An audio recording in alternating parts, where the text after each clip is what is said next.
Oh God, it's so beautiful. Ain't that the one with done? He's such a little girl, and his father, they just love each other. It was so beautiful. It's just a beautiful movie. Oh God.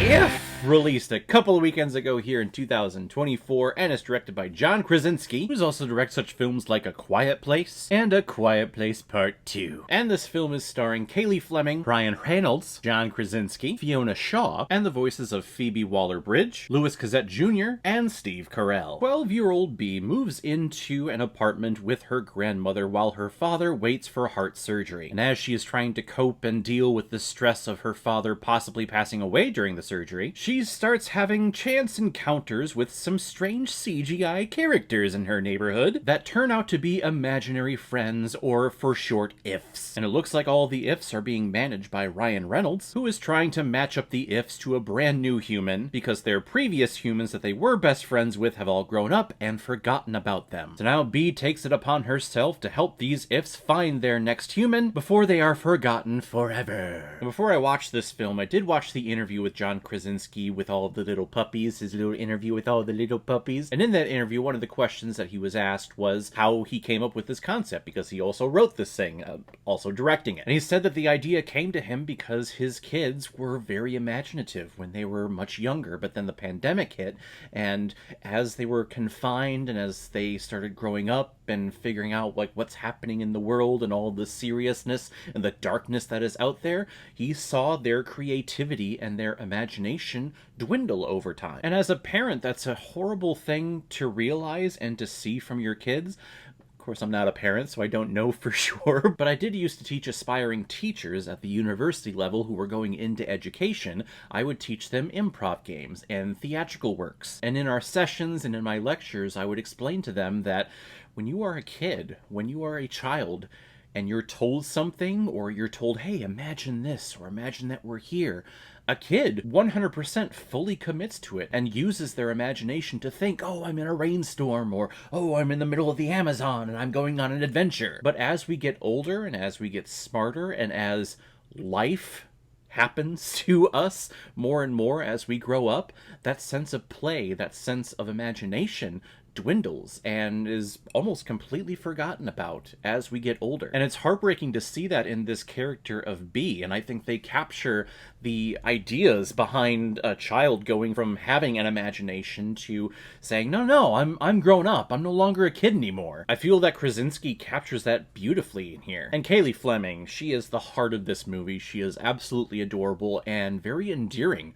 to watch on screen, because you see this character go through this journey of joy and then sadness after a family tragedy, and then here's her father in the hospital bed to where this tragedy that already happened to her, this could happen again, to where she is left alone. And how does she cope with that? Well, she goes down memory lane. She sees all of these imaginary friends roaming the halls of her apartment building with her grandma, and it re-sparks that sense of play in her and that sense of just warmness and happiness and optimism in the world. It is wonderful. It is beautiful to see. She is the heart of this film.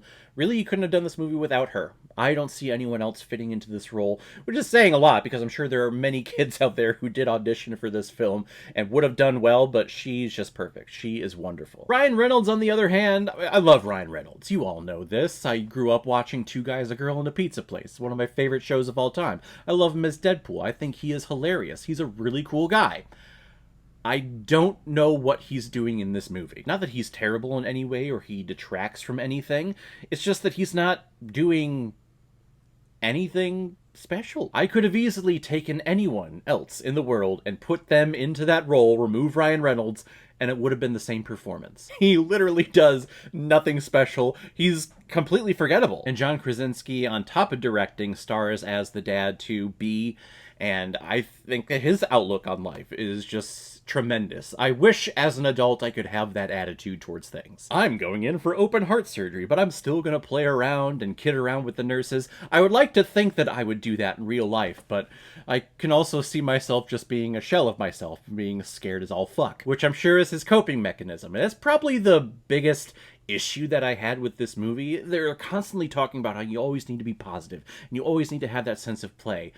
But there is part of life, and with the gaining of knowledge, this is why the play and the sense of imagination is lost with a lot of kids, because as they grow up, they get more intelligent, and life happens to them more. So there are things to take more seriously. And I don't think that this film really covered that. I felt like in a lot of instances, we're always just supposed to keep a positive and optimistic mindset on things. And that's a hard criticism for me to say, because I also really loved that it had optimism and that it had all these heartfelt moments. It had a lot of them, like tugged at my heartstrings. Like, they were beautiful. But I also just think that there's time and a place to be funny and be playful. And there's also a time to be serious and, you know, life is happening. It's the cynical side of being an adult and getting older, which is what this film is commenting on. So maybe this film is just brilliant. I love the design of all the imaginary ifs. A lot of them come from Krasinski's kids and their imaginary friends that they've had. He talked about how one of his kids' imaginary friends was a marshmallow on fire,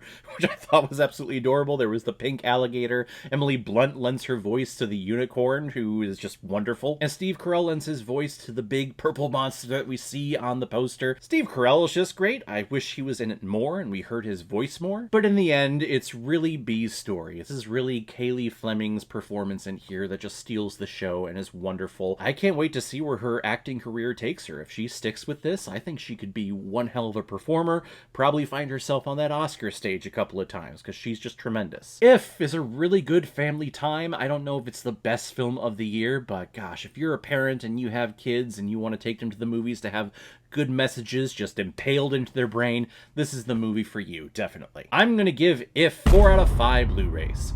I like it a lot.